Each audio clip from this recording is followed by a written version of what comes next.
किसान भाइयों एवं बहनों, इंजन सीज होने की वास्तविक जानकारी के बारे में मैं आज चर्चा करूंगा। इंजन सीज हो गया है तो ये क्या होता है, इसकी जो है जानकारी बहुत आवश्यक है। तो इंजन में कई सारे पुर्जे होते हैं। कुछ निर्धारित पुर्जे हैं जो परस्पर एक निश्चित तरीके से गति करते हैं। जब कभी किन्हीं कारणों से ये पुर्जे परस्पर गति करना बंद कर देते हैं, जाम हो जाते हैं, तो ऐसी स्थिति को इंजन का सीज होना, लॉक हो जाना, फ्रीज कर जाना कहलाता है। जैसे पिस्टन सिलेंडर लाइनर में या सिलेंडर में चलता है और वो वहां पे जाम हो जाए, क्रैंक शाफ्ट रोटेट करता है, वो जाम हो जाए, कनेक्टिंग रॉड की स्मॉल बेयरिंग जो है वो क्रैंक शाफ्ट के क्रैंक पिन पर चलती है, घूमती है, वो जाम हो जाए, उस पर चिपक कर जाम हो जाए।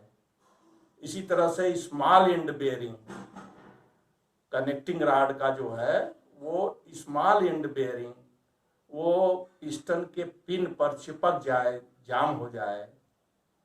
तो इस तरह से पुर्जे जो हैं कभी कभी जाम हो जाते हैं। तो जब ये स्थिति आ जाती है तो ये एक गंभीर समस्या है और छोटी छोटी सावधानियों को अपनाकर हम इससे बच सकते हैं।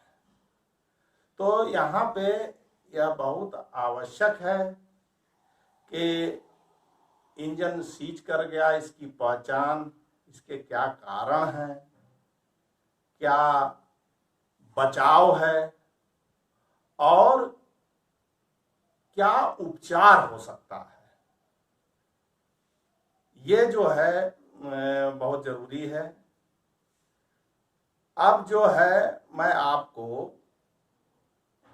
इसके पहचान की बात बताऊंगा कि इंजन चलते हुए एकाएक रुक जाए, उसका क्रैंक शाफ्ट का घूमना बंद हो जाए। अगर सेल्फ स्टार्ट आप स्टार्टर से स्टार्ट कर रहे हैं तो क्रैंकिंग की आवाज आ रही है और फिर उसमें से सेल्फ स्टार्टर की वायरिंग से धुआं निकलने लगे। अगर मान लीजिए कि वो मोटरसाइकिल है, स्कूटर है, उसका किक जाम हो जाए, तो ये किन कारणों से होता है उसके बारे में मैं चर्चा करूंगा। और चलिए देखते हैं कि इनके जो है इंजन के सीज कर जाने के क्या क्या कारण हैं। इंजन सीज होने के क्या कारण हैं? प्रमुख जो हैं उसके 5 कारण हैं। पहले तो उन जो मुख्य कारण हैं उसके बारे में पहले उनको जान लें, फिर विस्तार से उसकी चर्चा करेंगे। पहला कारण तो है जो लुब्रिकेशन सिस्टम है वो फेल हो गया है। दूसरा कारण है जो कूलिंग सिस्टम है वो फेल हो गया है। तीसरा कारण है कि इंजन जो है वो हाइड्रोलॉक हो गया है। चौथा कारण है कि बहुत दिनों से इंजन को चलाया नहीं गया है। पांचवा कारण है कि टाइमिंग चेन, बेल्ट या गियर, या तो उसमें टाइमिंग की चेन होती है, या तो बेल्ट होता है, या तो गियर होता है। तो ये जो है ये टूट जाए तब भी जो है उसका वाल्व टाइमिंग बिगड़ जाता है और इंजन जो है सीज कर जाता है। तो अब इसका जो है पहला जो है इस स्नेहन तंत्र का फेल हो जाना, जिसे हम कहते हैं लुब्रिकेशन का फेल हो जाना। तो ये आप देखिए कि ये सिलेंडर है, इसके अंदर ये पिस्टन है। तो अगर मान लीजिए इसमें चिकनाई नहीं हो पा रही है तो देखिए कि ये पिस्टन के ऊपर ये पूरी जो है ये लाइनिंग आ गई है, और ये जो बिग एंड बेयरिंग में जो पीस लगे होते हैं, जो क्रैंक पिन पर ऊपर जो है उसके अंदर क्रैंक पिन के ऊपर रोटेट करते हैं, तो उसमें भी देखिए कि ये लैक ऑफ लुब्रिकेशन के कारण इसमें जो है ये लाइनिंग आ गई है। अब लुब्रिकेशन फेल हो गया तो उसके क्या कारण हो सकते हैं उसको हम जानेंगे। ये देखिए कि लुब्रिकेशन सिस्टम में इंजन ऑयल जो है वो संप में भरा जाता है। ये मान लीजिए इंजन ऑयल कम हो गया या जो है ये बहुत कम है ही नहीं, जो पंप है वो खराब हो गई, और जो है कंट्रोल वाल्व होता है, ऑयल प्रेशर कंट्रोल वाल्व, वो खराब हो जाए, या जो इंजन का तेल इसमें भरा गया है उसका ग्रेड सही न हो। तो ये मुख्य कारण है जिसके कारण जो है इंजन जो है सीज कर जाता है। और ये कभी कभी क्या होता है कि लेवल जो है वो ऑयल के लेवल थोड़ा सा कम है या ज़्यादा कम हो गया, तो उससे जो है लुब्रिकेशन पूरा ठीक से नहीं होता है और इंजन जो है वो सीज कर जाता है।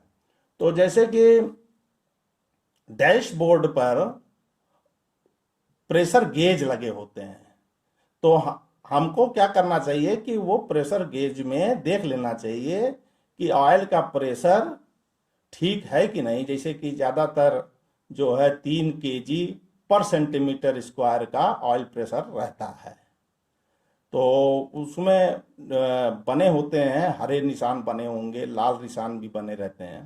तो प्रेशर जो है वो उसी में हरे में ही रहना चाहिए। तो ये हो गया आपका लुब्रिकेशन के कारण जो है वो इंजन सीज करता है। दूसरा जो कारण है ओवर हीटिंग।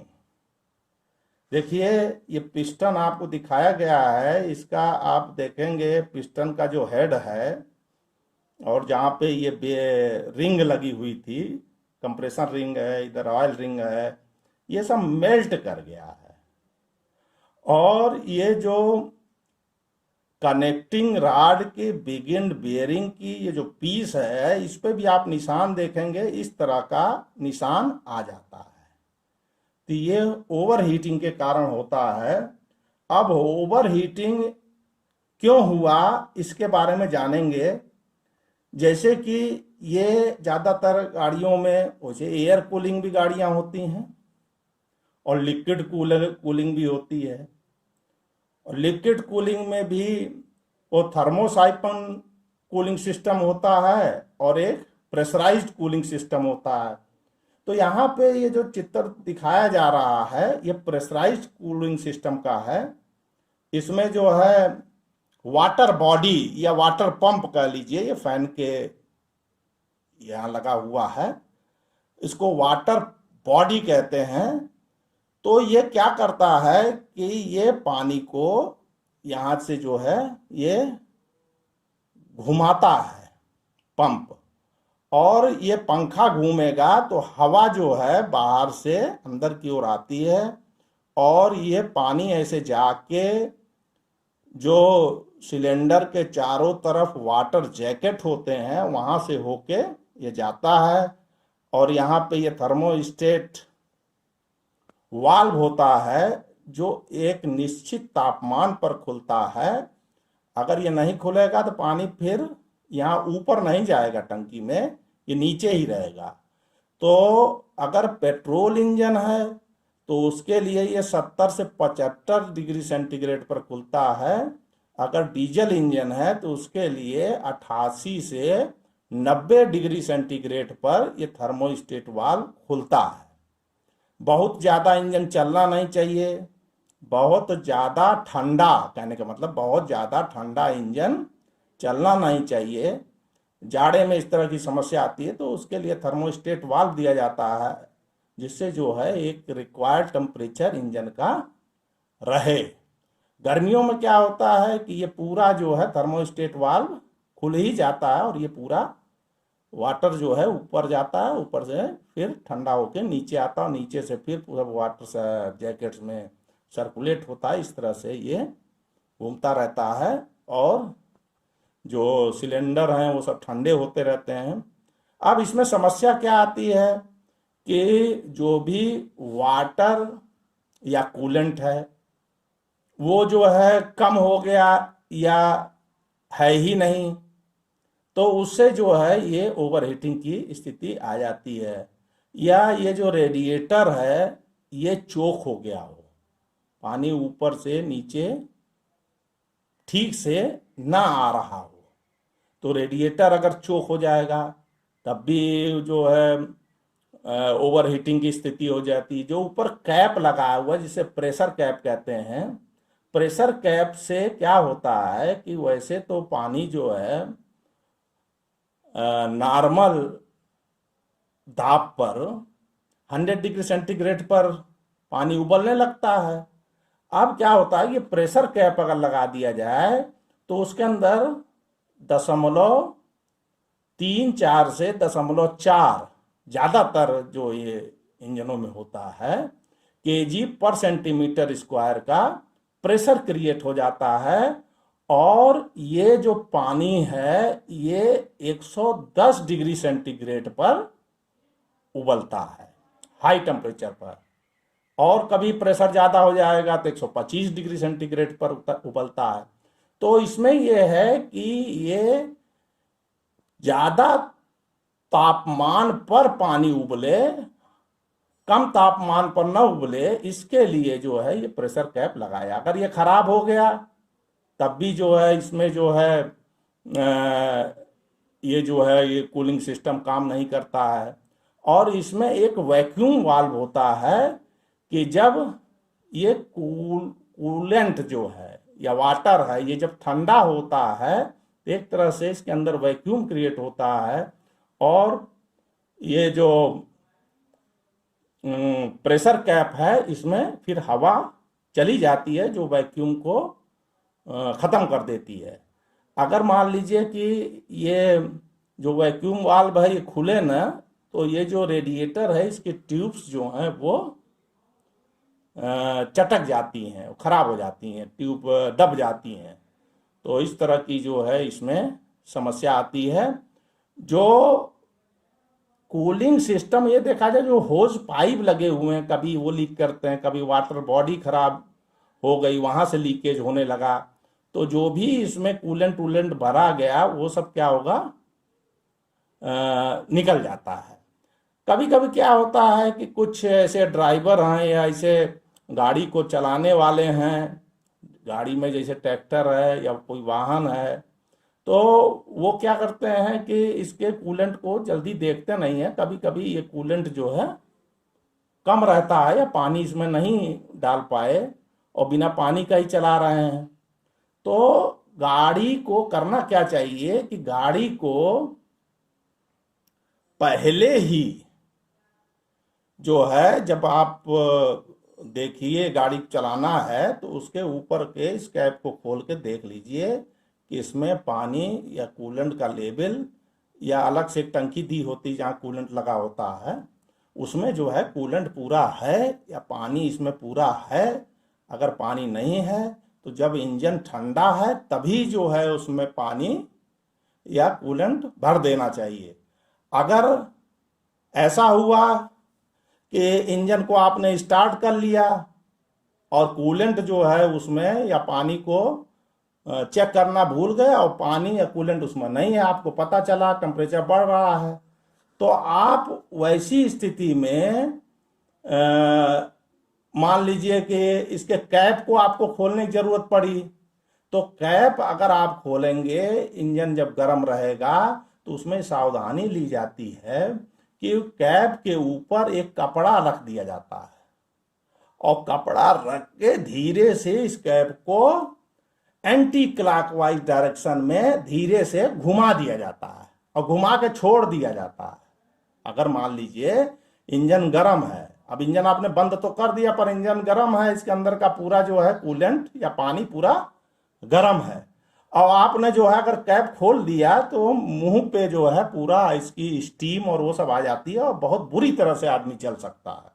तो ये विशेष सावधानी लेने की जरूरत है कि इसके ऊपर एक कपड़ा रख दीजिए और रख के इसको जो है एंटी क्लॉकवाइज घुमाकर छोड़ दीजिए, तो उसमें जो भी स्टीम बनी हुई है वो निकलेगी और पानी जो कपड़ा आप रखे रहेंगे तो उसी से वो नीचे जाएगी और कुछ देर बाद तब इसको जब देखिए ठंडा हो गया सब, उसका स्टीम निकल गया, तब उसको ढक्कन को उठाइए। और उसमें जब पानी भरना है तो ये भी एक चीज मैं बता दूं कि गर्म अगर इंजन है, एक तो है गर्म की स्थिति में कि बंद है इंजन, गर्म है इंजन पर बंद है, दूसरा इंजन चल रहा है, तो इंजन जब चल रहा हो तभी जो है अगर इंजन गर्म है तो उसको स्टार्ट कर लीजिए, तभी इसमें पानी डालिए। अगर आपने इंजन गर्म है और उसको बंद करके पानी डाल दिया तो जो सिलेंडर हेड है वो क्रैक कर सकता है, वो टेढ़ा हो सकता है। तो ये है कूलिंग सिस्टम की बारे में मैंने आपको बताया। इसके बाद जो बात हमने बताया था एक कारण है हाइड्रो लॉकिंग। किसी कारण से कंबस्शन चैम्बर में पानी आ गया, जैसे कि ये देख रहे हैं आप पिस्टन है, ये पानी है। अब क्या होता है कि ये पानी अगर आ गया तो पानी तो जो है वो इनकम्प्रेसिबल है, उसको दबाया तो जा नहीं सकता, और पिस्टन ने जोर मारा तो ये जो है ये दबेगा तो है नहीं, तो उसका जो है कनेक्टिंग रॉड, जैसे आप देख रहे हैं ये पिस्टन ऊपर है और ये कनेक्टिंग रॉड है, तो वो ऐसे टेढ़ा हो जाता है। कभी कभी क्या हुआ कि पानी आया है और आपको पद कुछ महसूस हुआ, भारी चली या थोड़ा सा बंद होने लगी तो आपने ज़्यादा उसमें जोर नहीं किया, तो ये कभी कभी टेढ़े होने से बच जाती है। अब ये पानी इसमें आता कैसे है, कई कारण है उसके। कई कारण में जैसे कि एक कारण तो ये है कि जो गैसकट इसमें लगता है, गैसकट ये जल गया। अब ये जो पानी जो कूलेंट का जो जैकेट का जो छेद है, ये जिससे जो है ये कूलेंट ऊपर जाता है और हेड में भी घूमता है, और ये दोनों हेड और ये सिलेंडर ब्लॉक के बीच में गैसकट लगा होता है, वो मान लीजिए कि यहाँ से जल गया। अब जल गया तो पानी ये जो है कूलेंट या पानी इसमें सिलेंडर में जाने लगा, तो गैसकट के फट जाने से, जल जाने से भी ऐसी समस्या आती है। कभी कभी क्या होता है कि कुछ पानी से भरा हुआ इलाका है वहां पे चला गया, तो जो इनलेट मैनिफोल्ड है, जैसे कि एयर क्लीनर से होके अगर पानी उसमें घुस गया, पानी भरे हुए इलाके में आपका वाहन या इंजन डूब गया तो पानी तो इंजन में चला जाएगा और वो चला गया पिस्टन के ऊपर ऐसे इकट्ठा हो गया। तो ये हाइड्रो लॉकिंग की जो है ये स्थिति होती है और इससे भी जो है इंजन सीज कर जाता है। अब टाइमिंग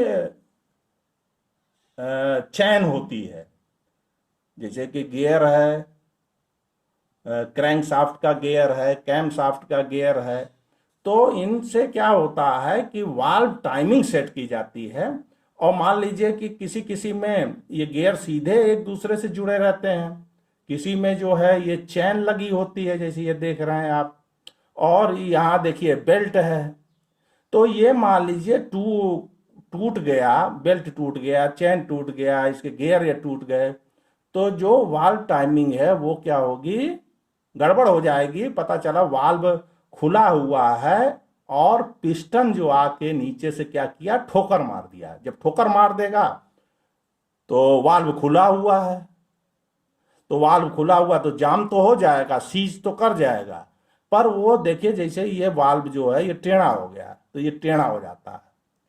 तो ये जो है चैन टूट जाए, बेल्ट टूट जाए, गियर टूट जाए, तो ये भी जो है एक स्थिति है जिससे इंजन जो है वो सीज कर जाता है। इसके बाद देखिए कि बहुत लंबे समय से अगर मान लीजिए कि गाड़ी का प्रयोग ही आप नहीं कर रहे हैं, तो जैसे कि ये देखेंगे रॉकर आर्म है, ये वाल्व है, ये सब जंग लग गया है। यहाँ आप देखेंगे ये क्रैंक शाफ्ट है, इसके ऊपर ये कनेक्टिंग रॉड की बिगिन बेयरिंग है, ये देखे सब जो है जंग लगने से जाम हो गया है।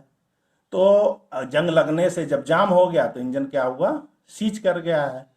तो बहुत लंबे समय तक अगर आप जो है इसको जो है यूज नहीं करते हैं गाड़ी को, तो इंजन सीज कर जाता है। यहाँ देख लीजिए कि जैसा कि मैंने आपको जब वाटर कूलिंग की बात चल रही थी या लिक्विड कूलिंग की बात चल रही थी, तो उसमें जो मैंने आपको बताया था कि जो प्रेशर कैप है उसको जो खोलेंगे तो उस समय बड़ा सावधान रहने की जरूरत है। जब गर्म है इंजन, ठंडा है तो आप वैसे खोल दीजिए, तो उसके ऊपर आप कपड़ा रख लीजिए, और देखिए ये दस्ताना भी पहने हुए हैं, वैसे आप कपड़ा रख देंगे और इसको धीरे से एंटी क्लॉकवाइज घुमाकर छोड़ देंगे, उठाएंगे नहीं, छोड़ देंगे, तो ढक्कन उसी के ऊपर रखा रहेगा और जो भी इसके अंदर स्टीम है वो सब क्या होगा, निकल जाएगा। और ये जब ठंडा हो जाए तो इसको हटा लेंगे। तो इस तरह से इसको सावधानी पूर्वक आप खोल सकते हैं। अब क्या है कि कुछ में जैसे कि मोटरसाइकिल है, स्कूटर है, उसमें एयर कूलिंग सिस्टम होता है। अब एयर कूलिंग सिस्टम में क्या हुआ कि ये जो है ये फिन्स हैं और ये फैन है। ये फैन होता है, सब में नहीं होता है फैन, मोटरसाइकिल में ज़्यादातर नहीं देखा है, इसे हवा तेज़ी से आती है, कुछ में रहता है ये फैन प्रोवाइडेड रहता है। तो ये फैन जो है ये हवा भेजता है। अब इसके ऊपर मान लीजिए कि ग्रीस है, धूल है, मिट्टी है, तेल है, ये जम गया। अब जम गया तो इसकी जो है फिन्स की, ये फिन्स कहलाता है, सिलेंडर के ऊपर रहता है, या सरफेस एरिया बढ़ा दिया जाता है तो इससे जो है ये ठंडा होता है।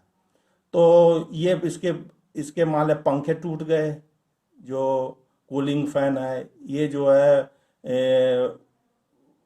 फ्लाई व्हील पर ये लगा रहता है। अब जो है कि आप बचना चाहते हैं, ये बहुत ऐसा इंजन सीज कर जाता है तो एक बहुत भारी भरकम खर्चा हो जाता है। तो इससे बचने के लिए आपको क्या करना है कि कुछ जो है कैसे कैसे पता चलेगा कि ऐसा भी है कि जब सीज हो रहा है तब भी आपको कुछ महसूस हो जाएगा कि इंजन में कुछ गड़बड़ी चल रही है और इंजन क्या हो सकता है, सीज हो सकता है। तो क्या क्या पहचान होगी कि सीज होने वाला है, कि इंजन आपका जो है भारी चल रहा है, इंजन का जो है पावर या पिकअप कम हो गया है, इंजन से नॉकिंग की आवाज आ रही है, और क्रैंक केस से डेड नॉक, डेड नॉक का मतलब ये है कि कनेक्टिंग रॉड जो है वो क्रैंक शाफ्ट पर जोर जोर से धक्का मार रहा है, उसको डेड नॉक कहते हैं। अगर इस तरह की आवाज आ रही है तो ये जान लीजिए कि इंजन सीज होने वाला है। तो तुरंत उसको बंद करके उस समय देखिए, कूलिंग सिस्टम को देखिए, लुब्रिकेशन सिस्टम को देखिए, और जो है पानी वानी की तो बात होगी नहीं जब चल रहा है, इस तरह की स्थिति आ गई तो यही दो ही कारण हो सकते हैं। तो इनको दोनों चेक कर लें, और चेक करके अगर उसका आपने उपाय कर दिया तो हो सकता है कि इंजन सीज होने से बच जाए। अब यह है कि इंजन सीज कर गया। अब सीज कर गया तो क्या होता है कि जैसे कि मान लीजिए कि इंजन आपका चल रहा था, अब वो सीज कर गया, बंद हो गया। तो ऐसी स्थिति में इंजन को ज्यादातर केसेस में ओवरहालिंग करानी पड़ती है, और इसमें एक भारी भरकम खर्चा आता है।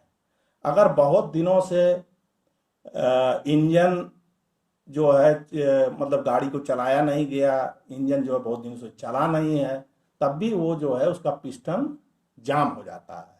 तो अगर पिस्टन जाम हो गया तो उसके कुछ छोटे मोटे तरीके हैं जो आप करके, जैसे मान लीजिए कि कोई छोटा मोटा उपचार हो जाता है जिससे कुछ दिनों के लिए आपको जो है उसका इलाज हो जाता है, पर परमानेंट इलाज नहीं होता, ये टेम्परेरी ही है। जैसे कि मान लीजिए कि वो जो है कोई मोटरसाइकिल है, उसका आप स्पार्क प्लग, जैसे मान लीजिए ये मोटरसाइकिल तो नहीं है, दूसरा कोई पेट्रोल इंजन है, तो इसका जो है आप ये स्पार्क प्लग निकाल लीजिए। स्पार्क प्लग निकाल के इसके अंदर देखिए कि ये देखिए कि ये स्पार्क प्लग निकाला हुआ है, और इसके अंदर क्या कर रहे हैं, इंजन ऑयल जो है ये डाला जा रहा है, और डालकर उसको कुछ देर के लिए छोड़ दीजिए। अब कुछ देर के लिए मतलब एक आध दिन 2 दिन के लिए छोड़ दीजिए। कभी कभी क्या होता है कि इसके हेड को ही खोलना पड़ेगा और ऊपर से गुटका लगा के, लकड़ी गुटका लगा के मैलेट से उसको ठोकना पड़ेगा, तब पिस्टन चलने लगता है। और ये तो हो गया बहुत दिनों से अगर इंजन उपयोग में नहीं आ रहा था उसके लिए कर सकते हैं। पर कभी कभी क्या होता है कि 2 स्ट्रोक मोटरसाइकिल या 4 स्ट्रोक मोटरसाइकिल में कभी कभी क्या होता है कि पिस्टन जैसे कि